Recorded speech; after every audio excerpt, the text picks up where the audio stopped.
इथे फक्त दागिने नाही तर पिढ्यानपिढ्यांचा विश्वास मिळतो. परंपरेची झळाळी आणि विश्वासाची खात्री. कैलास अडगावकर ज्वेलर्स, दत्त मंदिर bus stop, Nashik road. Mumbai Agra राष्ट्रीय महामार्गावर चांदवड जवळील मंगळूर शिवारात आज काळजाचा थरकाप उडवणारा अपघात घडला. मंगळूर येथील गुरुद्वारा समोर पोलीस जीपने एका ज्युपिटर दुचाकीला जोरदार धडक दिली.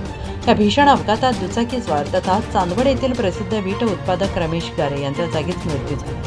मिळालेल्या माहितीनुसार रमेश गारे हे आपल्या ज्युपिटर दुचाकीने क्रमांक MH15FR 7456 मुंबई आग्रा महामार्गावरून जात होते. मंगरूळ येथील गुरुद्वाराच्या समोर आले असता रमजानपुरा पोलीस स्टेशन मालेगावच्या जीप क्रमांक MH15JM 8850 या पोलीस व्हॅनने त्यांच्या दुचाकीला पाठीमागून भीषण धडक दिली.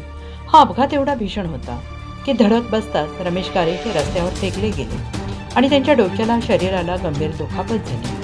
त्यातच त्यांचा जागीच मृत्यू झाला. या घटनेनंतर महामार्गावरील वाहतूक काही काळ विस्कळीत झाली. रमेश गारे हे चांदवड परिसरातील एक प्रगतशील वीट उत्पादक म्हणून ओळखले जात होते. त्यांच्या अपघाती निधनाची बातमी समजताच चांदवड शहरासह मंगरूळ परिसरात शोककळा पसरली आहे. या घटनेची माहिती मिळताच चांदवड पोलिसांनी घटनास्थळी धाव घेत पंचनामा सुरू केला आहे. या प्रकरणाचा पुढील तपास चांदवड पोलीस स्टेशनचे पोलीस निरीक्षक PI कैलास वाघ हे करत आहेत. महामार्गावर वाढत्या अपघातांच्या मालिकेमुळे प्रवाशांमध्ये भीतीचं वातावरण निर्माण झालेलं असून पोलीस वाहनाकडूनच हा अपघात झाल्याने या घटनेची परिसरात मोठी चर्चा होते आहे. NCN न्यूजसाठी सुनील अण्णा सोनवणे, चांदवड.